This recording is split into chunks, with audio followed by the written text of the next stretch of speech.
نه سوال بستا کووایم څه سوال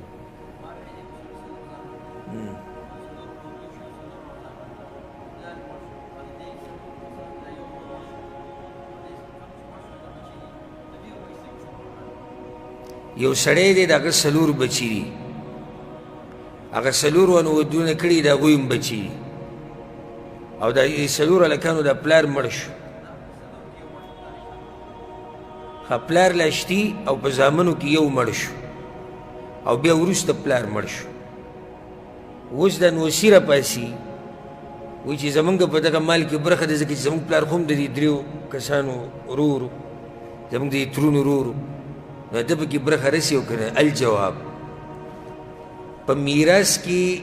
د حق اخیستو دپاره دا شرط دی چې په هغه ټیم به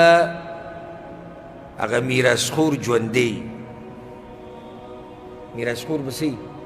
هغه به ژوندی مړ به نه نو کله چې دا سړی مړ شو په دې څلورو کې یو کس مړ شو او پلار ژوندی دی بره چې هغه د دې نوسو نیکه دی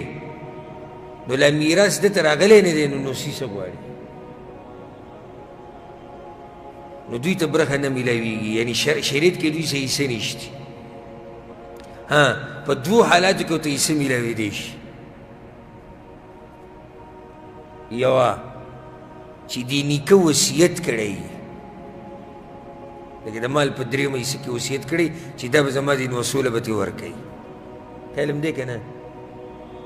بیا به دوی ته مال میلاویږي دویم چې دا ترونه خپل اتفاق وکړي دا درې چې کوم دي چې صحیح ده د دوی په شریعت کې داسې برخه نه ده راغلې خو دا یو ښه سړیتوب دی او ښه کار دی او احسان کول دي ځکه چې دغه زموږ د ورور بچي دي نو موږ به په شریکه څه مال مقرر کړو دوی له به یې ورکړو نو دې کې بیا څه حرج نشته خو مقرره برخه یې نه میلاویږي وجه دا دی چې دوی پلار د دوی د نیکه نه مخکې مړلی